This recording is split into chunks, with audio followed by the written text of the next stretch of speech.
Hey folks, Jeffries here once again, and as you know from the last video, I ended it just before I was due to play a match against, I think they called it a Dens, something like that. Anyway, I'm looking to improve on the first game, which ended in a 2-0 defeat to PSV, and as you can see here, a slightly better start, already on the attack, on the front foot, just missing that header there with Weston.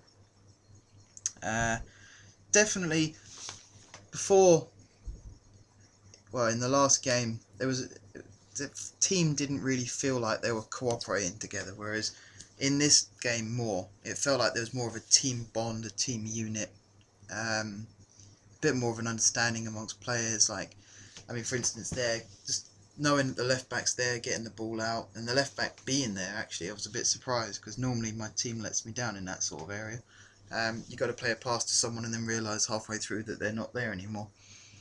So yeah, in this game I'm looking more to, first of all, improve on the result from the last game, but also just general play, like not giving the ball away as much, trying to keep hold of it as much as I can, not being driven into attacking too much and end up giving the ball away from that, and also not being drawn into challenges too often. So, you know, stand off the other team a little bit more, keep men behind the ball, goal side, rather than all of them flying forward trying to win the ball and ending up getting beaten that way.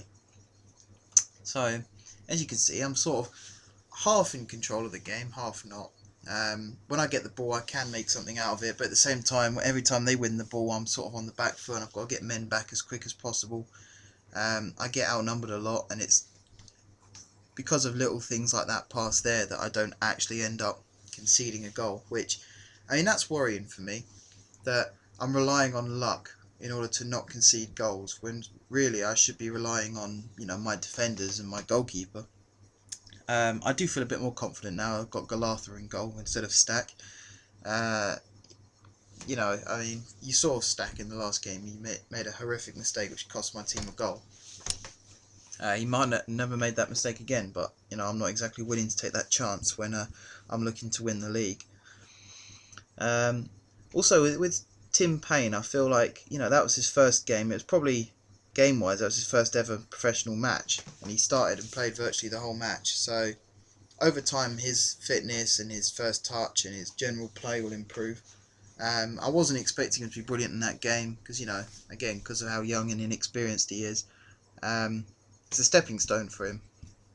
But as the season progresses, I expect him to do a lot better and, you know, score me lots of goals and even set up lots of goals. As a lone striker, that's mainly his job, really, to be the joint of the team, so the ball can come into him and he can knock it out to someone else who's in a better position. He's like a pivot of the team. That's the word I was looking for. So yeah, I mean, you know, he'll have the two wingers running off him. He'll have the cam also giving him an option, and I'm hoping as well with the cam that he plays almost like a second striker, so that, you know, if the striker himself can't quite score and it rebounds out, the cam runs onto it like a second striker and has a chance himself. So yeah, you know, hopefully that's what happens with the team. You know, if it doesn't, I'll have to tweak a few tactics. I've currently got the tactics set to possession play, so whenever I get the ball, the players will run around looking for space in order that we keep the ball. And then that happens. Silderbauer scoring. And, you know, again, for me, that is a horrific goal to concede. I had one man back and two men attacking, which, you know, to be outnumbered like that when they had the ball for a fair amount of time beforehand, so, you know, I had enough time to get more men back. I don't really know where my defenders go during matches. Even now, they're sort of, the centre-backs split and there's a huge gap appears. And, you know, I've looked through tactics before and I've never really found out a way to address that problem. Just apart from playing incredibly defensive, which, you know, you don't concede goals, but then you don't really score any either, which, you know, you just get a lot of 0-0 draws or the occasional 1-0 snatch and grab, which is boring. I don't like playing boring games on FIFA. I like playing exciting games. I'd rather win 5-4 than win 1-0, because at least then you've seen lots of goals and there's a lot of drama and suspense, and especially if the lead keeps switching as well. Now this is something I was pleased with. Okay, the shot wasn't on target, but that little run from Western and the little drop and turn inside, that's exactly what I like to see from a 4-2-3-1, where you've got players spinning off each other and swapping positions, and just the whole team cohesion really, it improves a lot when you have players doing that. So if one player moves out of position, the player who his position he's now in can go back to the original position and cover for him until breakdown in play, or just they generally decide to swap back. And that's what a team unit does.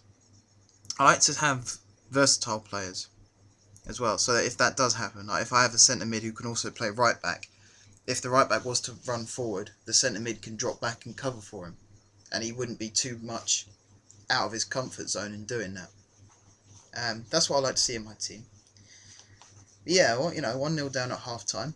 It's an improvement, I suppose, to only be 1-0 down. It's still disappointing. It's a really disappointing goal to concede. I'm not really happy with that goal at all. I'd rather have, the keeper could have saved it maybe, or the defenders could have been in a better position to block the shot in the first place. But, I suppose I'm going to have to get used to that as this career goes on. That chance, however, if that chance had gone in, inexcusable. And I had plenty of chances to tackle him.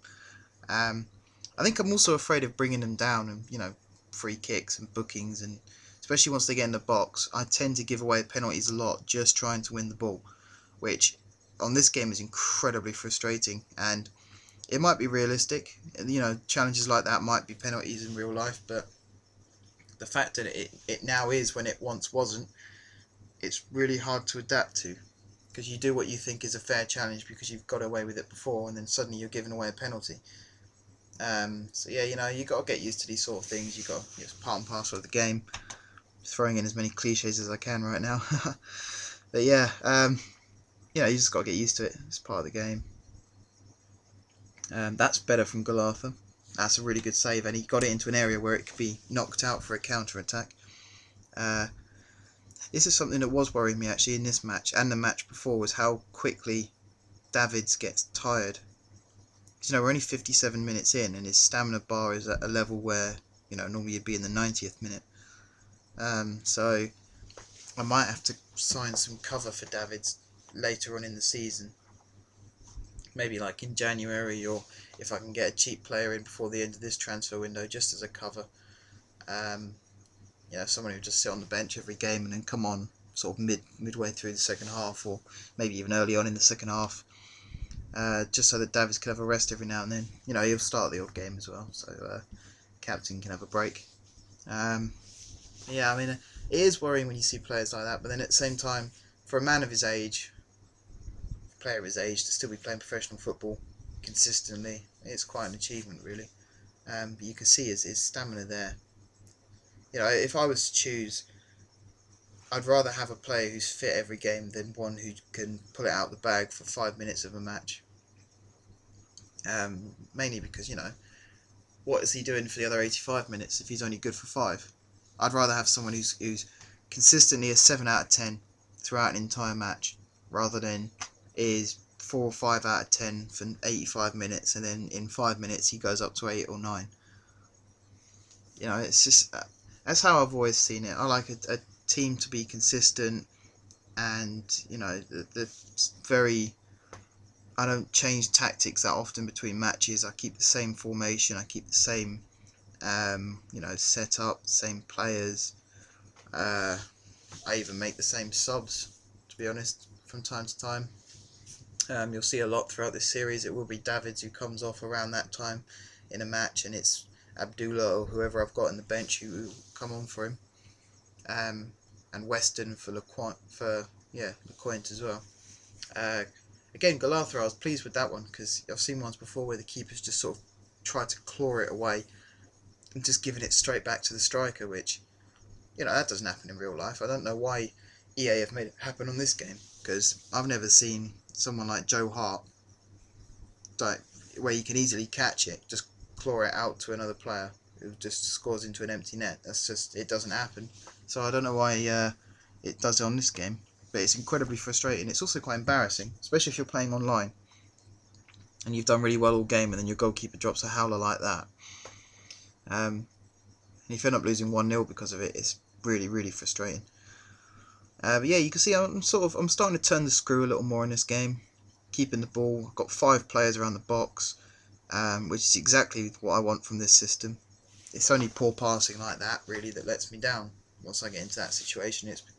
And I guess it's because I end up with too much choice. Like, who do I pass it to? Who's made the best run?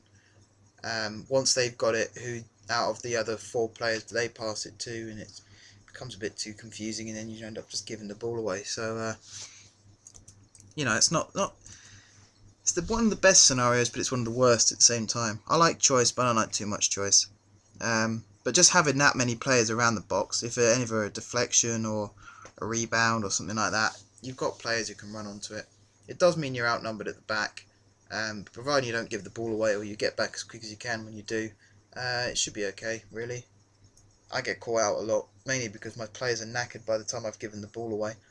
And they're never going to get back in time, and that's when I do get caught out, as you've seen from the first video and from this one as well. I like that little bit there as well, where your centre back picks it up and he can calmly pass it back to the keeper who can clear it.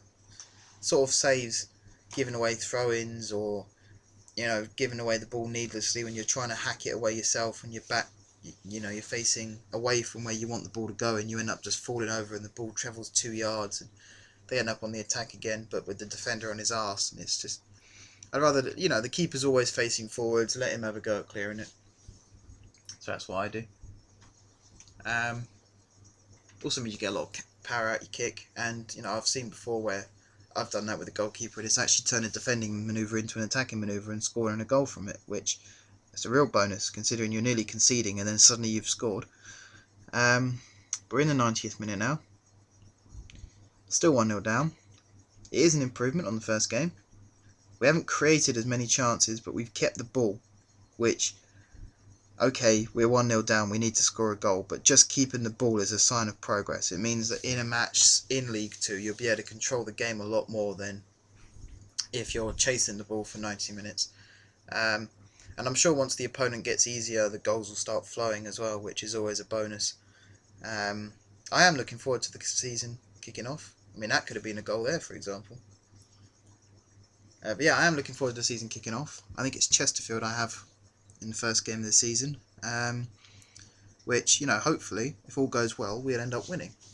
Because, I'm confident in my team now. I think I've built a good, decent unit of a team. They all seem to fit the formation well. They're all running off each other nicely. I am still considering replacing Weston in that cam role, though. Because, again, he did good, but then he went missing as well. Back to transfers. Crew didn't want to pay 110,000 for Cabba, so I decided to settle on 100,000. Which, again, selling a 31-year-old for 100,000 in League 2 is good. And talking of good, Jack Grealish has agreed to join as well on a season-long loan, which I'm incredibly happy about, because as much as I like Holmes on the left-hand side, and I do like the idea of cutting inside on your stronger foot and having a go at goal. I've decided I want a left footer out on the left, really. But yeah, until next time, guys, I will see you soon.